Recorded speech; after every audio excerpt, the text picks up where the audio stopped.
கர்த்தர் அதிசயங்களை செய்கிறார். ஊழியங்கள் வழங்கும் ஜீவ வார்த்தை. இந்த நாளிலும் கர்த்தருடைய ஊழியக்காரன் உங்களை வாழ்த்துகிறேன், உங்களை ஆசீர்வதிக்கிறேன்.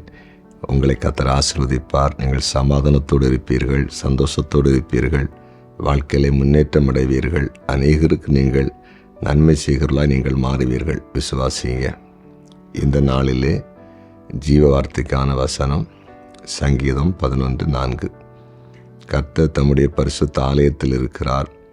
கர்த்தருடைய சிங்காசனம் பரலோகத்தில் இருக்கிறது. அவருடைய கண்கள் மனுபுத்திரை பார்க்கிறது. அவருடைய இமைகள் அவர்களை சோதித்தறிகிறது. கர்த்தருடைய கண்கள் மனுபுத்திரை பார்க்கிறது. அழகான ஒரு வசனம். ஆண்டவருடைய கண்கள் மனிதனை பார்க்கிறது. இந்த உலகத்தை உண்டாக்கின தேவன், இந்த உலகத்தை ஆளுகை செய்கிற தேவன், அண்ட சராசரங்களுக்கும் சொந்தமானவர், எவ்வளவு பெரியவர். ஏன்னா பைபிள் என்ன சொல்லுது? வானம் எனக்கு சிங்காசனம், பூமி எனக்கு பாதம் அப்படின்னு சொல்லி இருக்கிறார். அவ்வளவு பெரிய தேவன் அவருடைய கண்களினால் நம்மை பார்ப்பது எவ்வளவு பெரிய ஒரு ஆச்சரியம், அது எவ்வளவு பெரிய ஒரு அதிசயம், அது எவ்வளவு பெரிய ஒரு ஆசீர்வாதம். நம்முடைய ஆண்டவருடைய கண்கள் நம்மை பார்க்கறதுனால வியாதி வரும்போது அற்புதம் செய்கிறார், பிரச்சனை வரும்போது விடுதலையாக்குகிறார், எதிர்ப்பு வரும்போது முறியடிக்கிறார். ஏன்னா அவருடைய கண்கள் நம்மை பார்த்துட்டே இருக்கு. நமக்கு நடக்கிற நல்லதையும் கெட்டதையும் அவருடைய கண்கள் பார்க்கிறது. நல்லது நடந்தால் சந்தோஷப்படுவார், கெட்டது நடக்குன்னா உடனே பறந்து காக்கிற பட்சியை போல இறங்கி வருவார். உடனே வந்து கிரியை செய்வார், எல்லா தடைகளையும் உடைத்தறிவார். அதுக்கு தான் அவருடைய கண்கள் பார்த்து கொண்டிருக்கிறது. புரியுதா?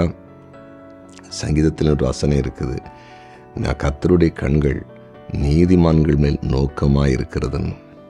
நீதிமான்களுக்கு மேலே ஆண்டவருடைய கண்கள் ரொம்ப நோக்கமாக இருக்குமா, மிகவும் கவனமாக இருக்குமா. என் பிள்ளைகளை யாராவது அதை செய்கிறாங்களா, நிந்திக்கிறாங்களா, அவமானப்படுத்துகிறாங்களா, எதிர எழும்புகிறாங்களா, அதை உடனே முறியடிக்கணும், அவளுக்கு ஒரு பாதுகாப்பு கொடுக்கணும், அவளை ஆசீர்வதிக்கணும்னு சொல்லிட்டு கர்த்தருடைய கண்கள் நீதிமான் மேலே கவனமாக இருக்குமா. சரியா? அதனால் கலங்காதீங்க, எங்களை யாரும் பார்க்கலையேன்னு நினைக்காதீங்க. நம்ம ஏசப்பா பார்க்குறார், அவருடைய கண்கள் பார்க்கிறது. அவர் நம்மை ஆசீர்வதிப்பார், அவர் நம்மை மேன்மைப்படுத்துவார். சரியா? ஜெபிப்போமா? ஜெபிக்கலாம். எங்கள் அன்பு ஆண்டவரே, உம்முடைய பிரசன்னத்துக்காக ஸ்தோத்திரம். உம்முடைய கண்கள் மனுபுத்திரை நோக்கி பார்க்கிறது என்று நாங்கள் பார்த்தோம். நீர் எங்களை கண்ணோக்கி பார்க்கிறீர். உம்முடைய கண்கள் எங்களை பார்க்கிறதற்காக ஸ்தோத்திரம். உம்முடைய கிருபைக்காக நன்றி. இன்றைக்கு வியாதிப்பட்டிருக்கிறவர்களை நீர் கண்ணோக்கி பார்த்து சுகம் கொடுங்க. சமாதானம் இல்லாதவர்களுக்கு சமாதானத்தை கொடுங்க. பிரிந்திருக்கிற நம்முடைய பிள்ளைகள் வாழ்க்கையில் ஒரு அற்புதத்தை செய்யுங்க. கோர்ட்டில் வழக்கினால் பாதிக்கப்பட்டு அங்கங்கே அலைந்து கொண்டிருக்கிற நம்முடைய பிள்ளைகளுக்கு ஒரு அற்புதத்தை செய்யுங்க. கடன் பாரத்தில் கலங்குகிற நம்முடைய பிள்ளைகளுக்கு ஒரு அற்புதம் செய்யுங்கப்பா. குறிப்பாக இன்றைக்கு பிறந்தநாளை காண்கிற அனைவரையும் நம்முடைய ஊழியக்காரன் ஆசீர்வதித்து செபிக்கிறேன், ஆசீர்வாதமாக இருக்கட்டும். திருமண நாளை காண்கிற அனைவரையும் ஆசீர்வதிக்கிறேன், ஆசீர்வாதமாக இருக்கட்டும். குறிப்பாக கமெண்டில் ஜெப குறிப்பு அனுப்பியிருக்கிற எல்லாருக்காக செபிக்கிறேன். ஒவ்வொருவருக்கும் நீர் அற்புதம் செய்தருளும்.